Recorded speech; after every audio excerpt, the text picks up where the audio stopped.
There is an old syllogism which goes like this: all men are mortal. Socrates is a man. Therefore, Socrates is mortal. This obvious, although impeccable logic, seems to be merely an application of a universal theme to a particular incident. But it contains within it the deepest emotional experience that man can have. It is the movement from people die to I die. On the whole, society tries to hide from us the thought that I, as an individual, must die. But this is perhaps a commentary on society and on us ourselves. Tolstoy, in his short story, The Death of Ivan Ilyich, shows how his hero, like most of us, goes through life thinking always that death is something which belongs to other people, not to him. And then one day, when he falls ill, he suddenly realizes that the question is not one of an appendix or a kidney, but of the life and death of him, Ivan Ilyich.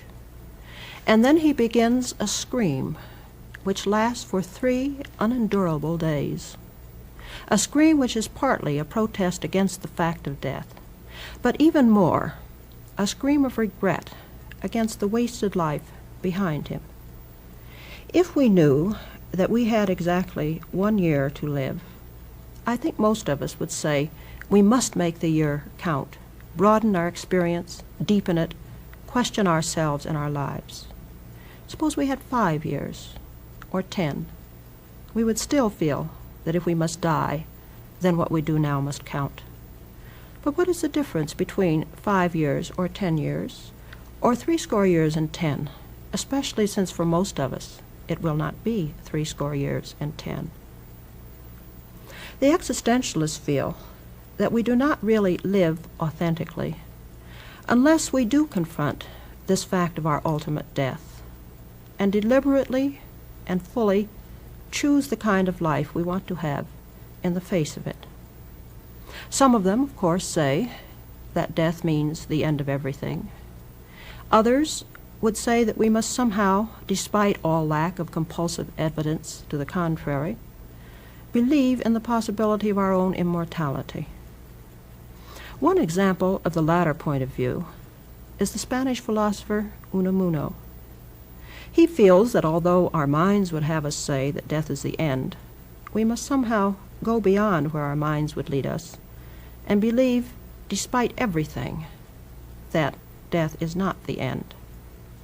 In his short story, The Madness of Dr. Montarco, the hero falls mad, to be sure, but with what Plato called a divine madness, something which is not a mere departure from normalcy, but rather an inspiration, an adventurous quest for something more. In the scene which is about to be before us, we see Dr. Montarco talking to a friend who questions him about some short stories which Montarco has recently written. I don't know whether you're doing the wisest thing by publishing these stories. By heaven, I have to. I simply have to express myself and work off my feelings. If I didn't write out these atrocities, I'd probably end by committing them. It's begun to be whispered the doctor is a haughty man, a man who gives himself airs and considers himself a genius and regards other people as poor devils incapable of understanding him. Haughty and proud, am I? No. Only ignorant people, fools, are ever really haughty. And frankly, I don't consider myself a fool. My type of foolishness doesn't qualify me. What is all this talk about pride and the struggle for superiority worth, anyway? The truth is, my friend, that when a man tries to get ahead of other people, he is simply trying to save himself. When a man tries to drown out the names of other men, he is merely trying to ensure that his own be preserved in the memory of living men, because he knows that posterity is a close-meshed sieve which allows few names to get through to other ages. Have you ever noticed the way a fly trap works? What do you mean? One of those bottles filled with water that one sees set about the countryside to trap flies. Well, the poor flies try to save themselves, and since there is only one way out, and that's to climb on the backs of their fellow flies, they navigate on cadavers in those enclosed waters of death, and a tremendous struggle ensues to see which ones will save themselves. Now, they do not in the least intend to drown one another. They are merely trying to stay afloat. And so it is with the struggle for fame, which is 1,000 times more terrible than the struggle for bread. And just so in the struggle for life. Darwin says... Darwin. Have you ever read Biological Problems by William Rolfe? No. Well, read it. And you will see that it is not the multiplication of a species that necessitates more food and leads to such struggle. It is a tendency toward needing more and more food, an impulse to go beyond the merely necessary that causes a species to grow and multiply. It is not an instinct toward self-preservation that impels us to action, but an instinct toward expansion, toward invasion and encroachment. We do not strive to maintain ourselves merely, but to be more than we are already, to be everything. In the strong words of Father Alonso Rodriguez, we are driven by an appetite for the divine. And whoever does not strive to be everything, well, he will not be anything. All or nothing. Now, there is profound meaning in that. And whatever reason may tell us, reason, that great liar who has invented for the consolation of failures the doctrine of the golden mean, and whatever reason may tell us in our innermost soul, which we now call the unconscious, in the depths of our spirit we know that if we are going to avoid becoming nothing, the best course to follow is to strive to become all. Now, the struggle for life is an offensive struggle, not a defensive one. Let them say what they will about me. I'll not hear them. I'll close my ears. But this purely offensive system of yours, Montarco... Yes, it has its flaws, and even one great danger. And that is, the moment my arm weakens, or my sword becomes blunted, they will trample me under their feet and turn me to dust. But before that happens, they will already have accomplished their purpose. They will have driven me mad.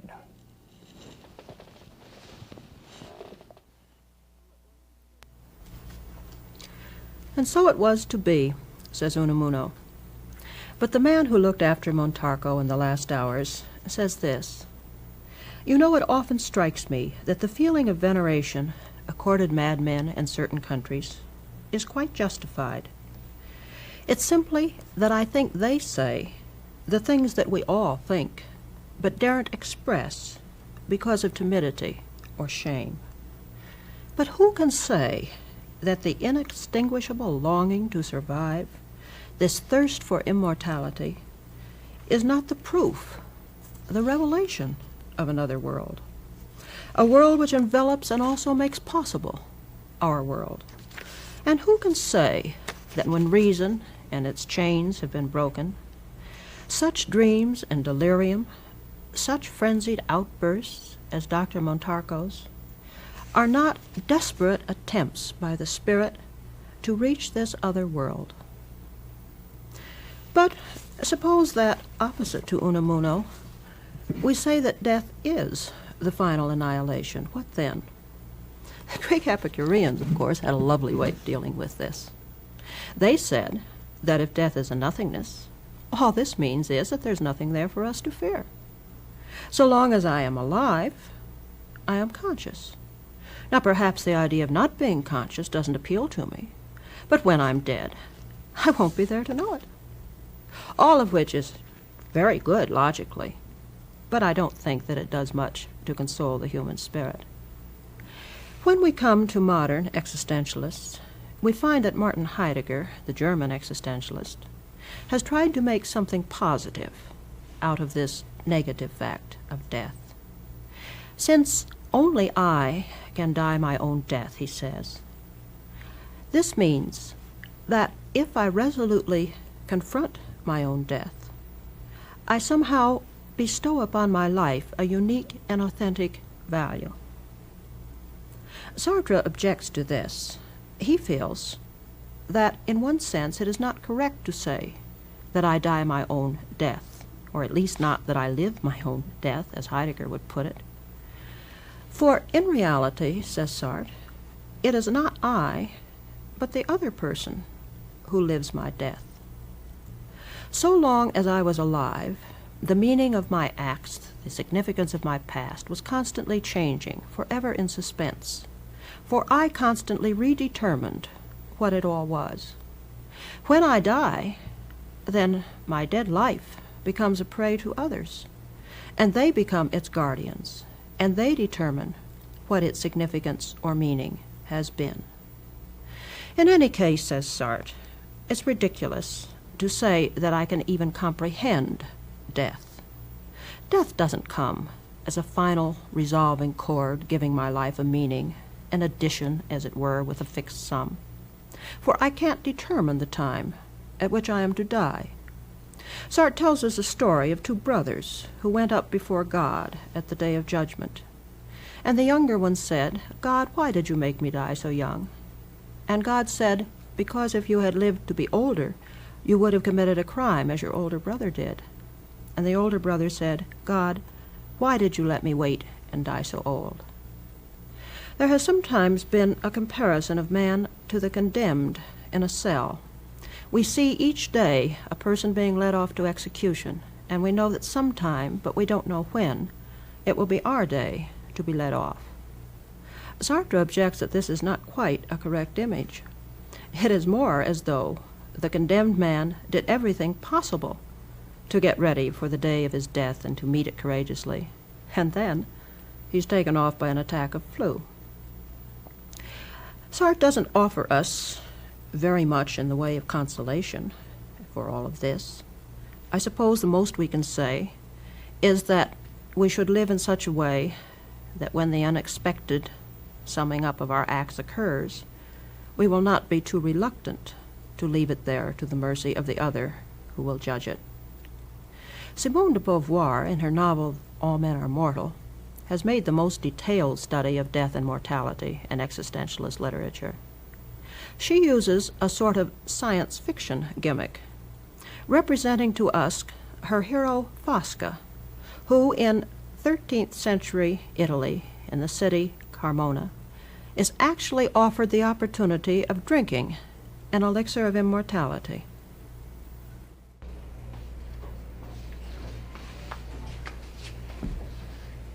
Well, speak. In this bottle is the elixir of immortality. Is that all? You don't believe me? But if you're immortal, why are you so afraid of being thrown off the ramparts? But I'm not immortal. The bottle is full. And why haven't you drunk any? Would you dare to drink it?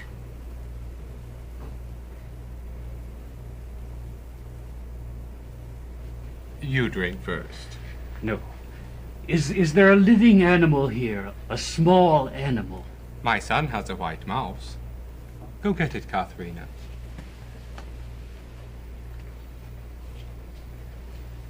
The elixir of immortality. Why didn't you think of selling it to me sooner? You'd never have had to beg again. It's that cursed bottle that made me a beggar. How did that come about? My father was wise. He hid the bottle in his attic and forgot about it. When he was about to die, he told me its secret, but advised me to forget it too. When I was 20, I was made a present of eternal youth. What did I have to worry about? I squandered my father's fortune. Each day I said to myself, I will drink it tomorrow. And you never drank? Poverty struck me and I didn't dare drink. Old age came and I said to myself, I'll drink it the moment I'm about to die. A little while ago the guards discovered me where I was hiding, but I didn't drink. There is still time. Oh, I'm afraid to die. But an eternal life, how long it must be. Watch carefully.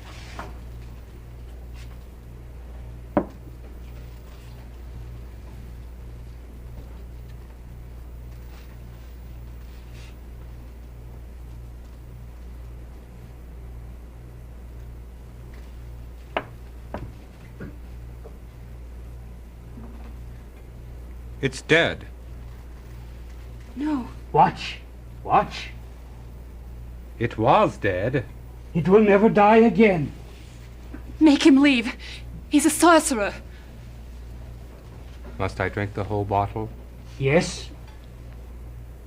Will I ever grow old? No. You're not going to drink it. He's not lying. Why would he lie? That's just it. When Christ wanted to punish the Jew who laughed in his face, he condemned him to live forever. The things I'll be able to do.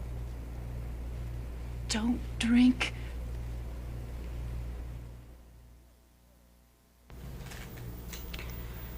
If you really were offered a chance at immortality, would you have the courage to accept it? Or would the horror of feeling that you could never, never die be even worse than our customary feeling of distaste or fear for death? In Fosca's case, he regrets it deeply. He finds, in the first place, that there is no common measure between a mortal and an immortal. When he tries to do something for his city, he sees things in terms of the future.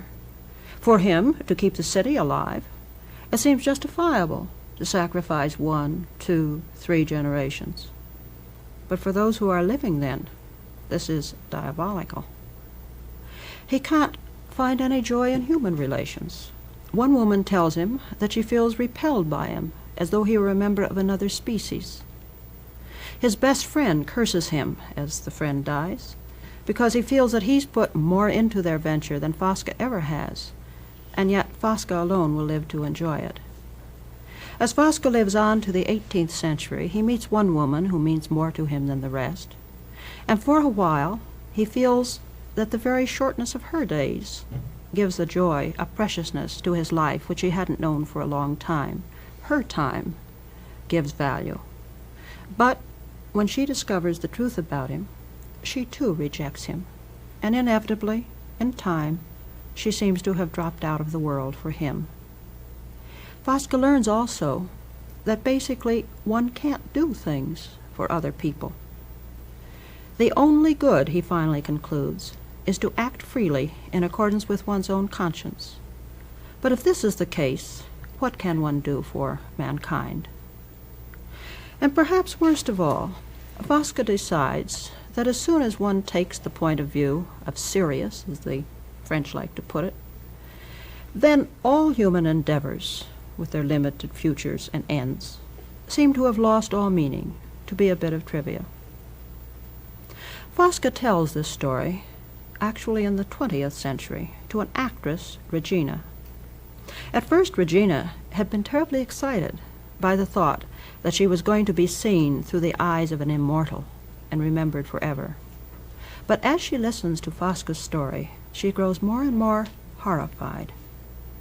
He concludes his list of adventures with an account of what happened in the 1840s, when he had lent himself, so to speak, to the workers in their struggle for freedom and recognition.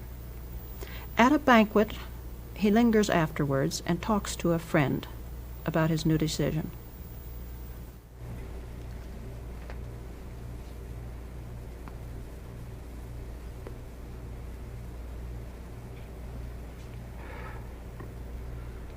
I'm sorry. There's nothing to be sorry about. I'm sorry because I realized I could no longer work with you. Why not? I don't believe in the future. There will be a future. That at least is certain. But all of you speak of it as if it were going to be a paradise. There won't be any paradises, and that's equally certain. Of course not. Paradise for us is simply the moment when the dreams we dream today are finally realized. We're well aware that after that, other men will have new needs, new desires, and will make new demands. How can you have any desires at all, knowing that man will never be satisfied? Don't you know what it's like to have desires? Yes.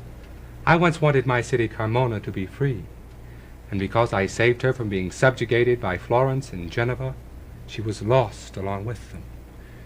You want the Republic, freedom. What makes you so sure that if you succeed, your successes won't lead eventually to the worst tyrannies? If one lives long enough, one sees that every victory, sooner or later, turns to defeat. Everything that's ever done eventually ends up by being undone. And from the moment you're born, you begin to die. But in between birth and death, there's life. I suppose the difference between you and me is that a human destiny, for you an ephemeral human destiny, isn't very important in your eyes. That's correct. You're already far off in the future, and you look upon these moments as if they were part of the past. That Carmona was great and free for 200 years doesn't move you much today. But you know how much she meant to those who loved her. You admit that you're working for only a limited future. A limited future, a limited life. That's our lot as men, and it's enough. Tomorrow we may have to fight again. But today we're victorious, and whatever may happen, this is a real victory.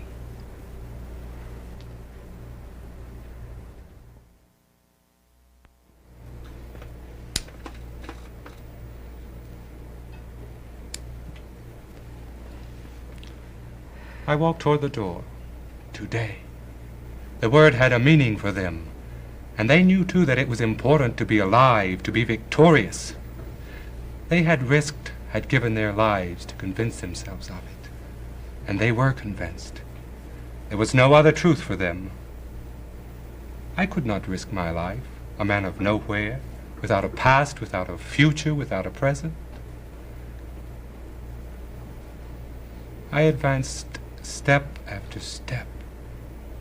A dead man, an outsider. They were men, they were alive. I went out the door. And on the other side of the door, was there still something? Yes, Paris. And a road which led off into the country, a woods, thickets, sleep. I slept 60 years. When they awakened me, the world was the same as ever. I said to them, I slept 60 years. And they put me into the asylum. Oh, I wasn't unhappy there. Don't go so fast. There's nothing more to tell. Every day the sun rose and set. I went to the asylum, I came out. There were wars, and after each war, peace. And after the peace, another war. Men are born every day, and others die. Stop it. Stop it.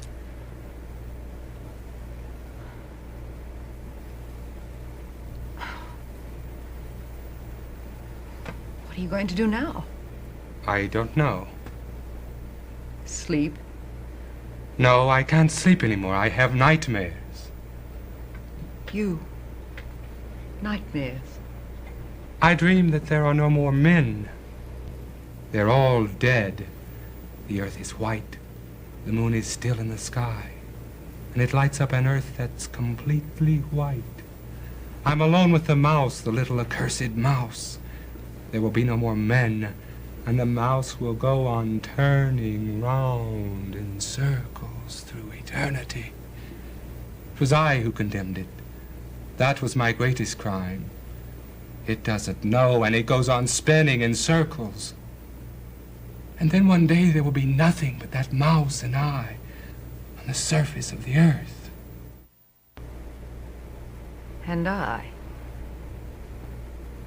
under the earth. I'm going to leave now. Where are you going? Anywhere, it doesn't matter.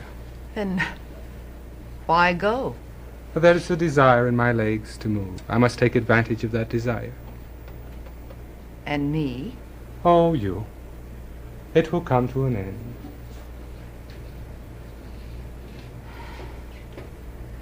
Let him go. Let him disappear forever. In horror and terror, she accepted the metamorphosis, a gnat, a bit of foam, an ant, until her death. To me, all men are mortal is the most pessimistic thing in existentialist literature. And I believe that it contains both an aesthetic and a philosophical flaw. Fosca regrets what he has done. But why? He lives on, but he never grows in wisdom. He never learns anything.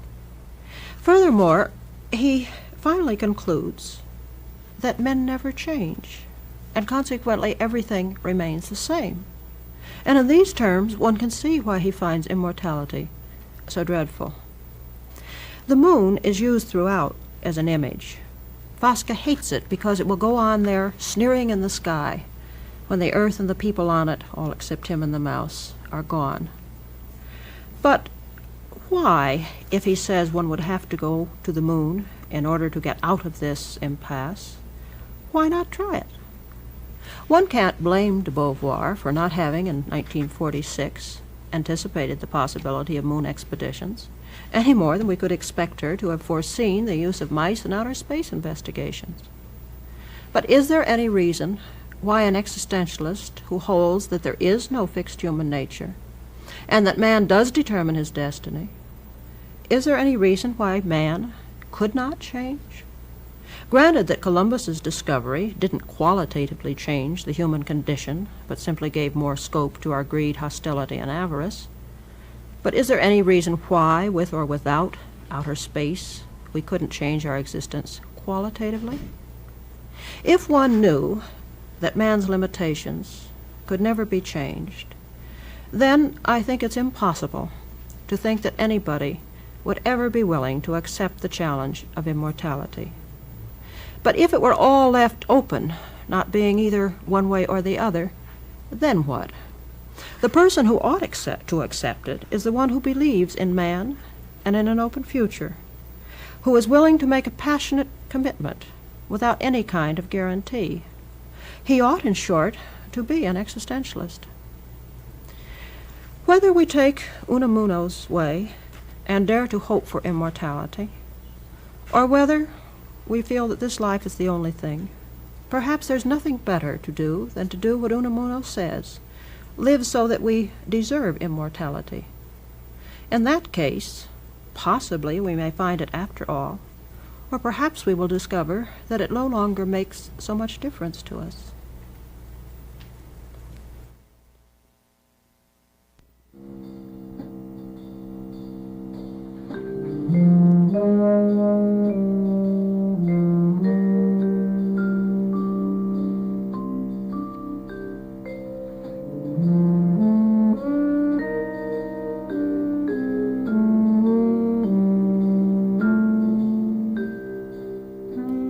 All Men Are Mortal by Simone de Beauvoir was translated by Leonard Friedman and is published by the World Publishing Company. This is NET, National Educational Television.